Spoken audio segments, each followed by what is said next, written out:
அனைத்து நண்பர்களுக்கும் வணக்கம். This video sponsored by Bymot. இவங்களோட ஆப்குள்ளே போய் பார்த்தீங்கன்னா வீட்டுக்கு தேவையான மளிகை ஜாமானத்துலேருந்து எல்லா பொருட்களும் கிடைக்கும். நல்ல விலை கம்மியாக நல்ல குவாலிட்டியாக கிடைக்கும். மற்ற ஆப்புகளை விட இது கொஞ்சம் நல்லா பர்ச்சேஸ் பண்ணுறதுக்கு ஈஸியாகவும் இருக்கும், நல்ல குவாலிட்டியாகவும் இருக்கும். இவங்களோட லிங்க் வந்து என்னோடய டிஸ்கிரிப்ஷனில் கொடுக்குறேன், மறக்காமல் ஒன் டைம் செக் பண்ணி பாருங்கள். வாங்க வீடியோக்குள்ளே போகலாம். நம்ம வந்து வாழைக்காய் வச்சு பஜ்ஜி செய்ய போடும். நிறைய பேர் வாழைக்காய் சூஸ் பண்ணுறதுல தப்பு பண்ணிடுவாங்க. வாழை பழமாக இருக்கிறத வாங்கிட்டு வந்துடுவாங்க.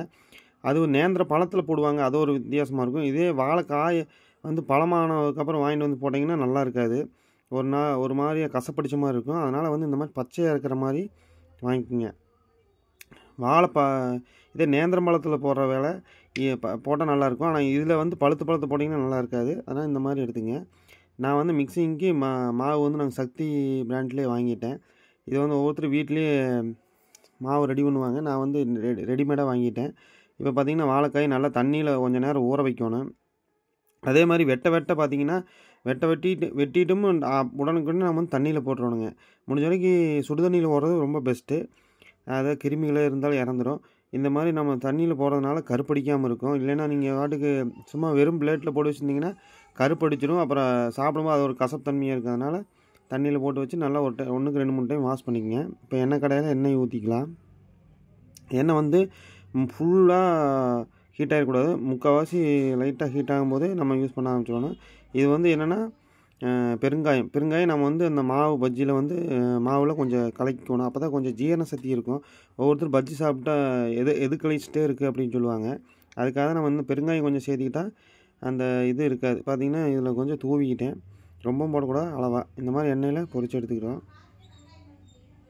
அந்த பெருங்காயம் வந்து எதுக்காகனா, நான் நிறையா பேர் வந்து சாப்பிடும்போது எது கழிச்சிட்டே இருக்குன்னு சொல்லுவாங்க. அதனால் வந்து நம்ம இந்த மாதிரி பெருங்காயம் கொஞ்சம் சேர்த்துக்கிட்டால் இந்த மாதிரி பிரச்சனைகள் வராது. ஜீரணம் கொஞ்சம் சீக்கிரம் ஆயிரும். அந்த நெஞ்சில் எண்ணெய் நிற்கிதுன்னே சொல்லுவாங்க, அந்த மாதிரி பிரச்சனைகளும் வராது. அதுக்காக நீங்கள் இது ஒரு டைம் லைட்டாக பெருங்காயம் போட்டு சேர்த்திங்க, ரொம்ப போடாதீங்க, அளவாக போட்டு டேஸ்ட் பண்ணி பாருங்கள், ரொம்ப நல்லாயிருக்கும், உடம்புக்கு நல்லாயிருக்கும். இப்போ பார்த்திங்கன்னா இந்த மாதிரி ரொம்பவும் கருக விட்றாதீங்க. உங்களுக்கு ஒரு கலர் தெரியும், ஒரு ரோஸ் கலர்லாம் ஆரஞ்சு கலராகவும் ஒரு கலரில் இருக்கும். அதுபோது இந்த போது ரொம்ப கருப்பாக கரைய விட்டிங்கன்னா கசப்படிக்க ஆரம்பிச்சிடும்.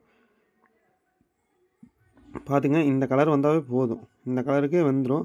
ஏன்னா வந்து ரொம்ப ஹார்டாகலாம் இருக்காது இது, அதனால் வேகமாக வெந்தக்கூடிய பொருள் தான் இது. பாருங்கள், இவ்வளோ தாங்க ரெடி. உங்களுக்கு தேங்காய் சட்னி எனக்கு பிடிக்கும், அதனால் தேங்காய் சட்னியை வச்சு நான் ரெடி பண்ணிக்கிறேன். உங்களுக்கு என்ன சட்னி பிடிக்கும்னு கமெண்ட்டில் சொல்லுங்கள். நெக்ஸ்ட் வீடியோவில் பார்க்கலாம். பாய்.